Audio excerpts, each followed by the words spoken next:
Donc le but de cet atelier, c'est de vous montrer comment on fait en pratique pour enlever une lésion du col. Vous allez tous passer ici pour le faire sur des colposcopes, avoir la bonne distance, la bonne ergonomie, la bonne manipulation des instruments, avec le matériel qui est le plus précis possible. Ici, vous avez le bistouri de dernière génération, des colposcopes de dernière génération. Vous avez le top du matériel. Et avec ce top du matériel, on va voir comment on peut le faire en pratique de façon efficace, régulière et surtout identique pour toutes les patients. Ce qu'on va faire, c'est qu'on va commencer par vous faire une démonstration de la façon dont il faut travailler. Et vous allez chacun passer à plusieurs reprises sur les postes. Donc on va arriver à avoir une rotation.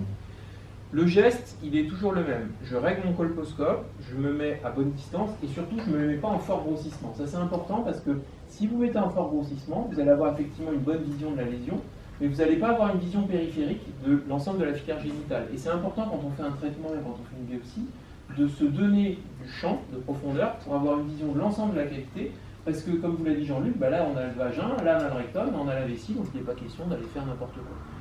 Il faut que vous compreniez que votre but quand vous faites ça, c'est vous êtes au bloc, vous faites votre colposcopie, vous repérez la lésion, et après vous ne faites pas ça et je fais ma conisation, après vous continuez votre geste sous colposcopie, ce qui vous permet d'avoir un geste qui est optimal en termes de marge de résection et d'importance du geste réalisé.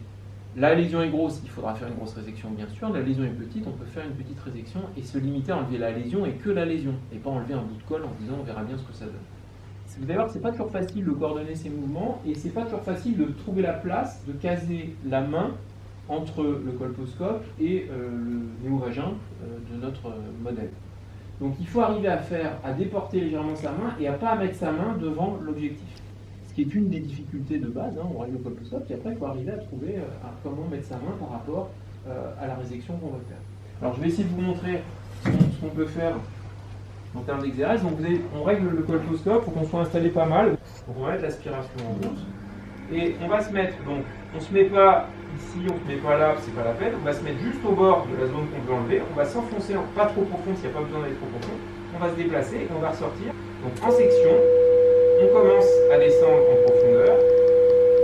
Et on va se déplacer tout doucement, vous voyez, avec un mouvement constant. Et on va ressortir. Et vous voyez, je suis juste au bord de la lésion. Après, on n'a plus qu'à récupérer le fragment avec la pince et envoyer ça à l'anapathe. Donc le secret, c'est on rentre, on continue, on se translate et on ressort. Toujours avec un mouvement immédiatement continu, tout le temps. Et ça demande un petit peu de dextérité. Et cette dextérité, vous allez essayer de l'obtenir aujourd'hui. C'est mieux aujourd'hui sur une langue de bœuf que sur une patiente, c'est ce que je vous expliquais tout à l'heure.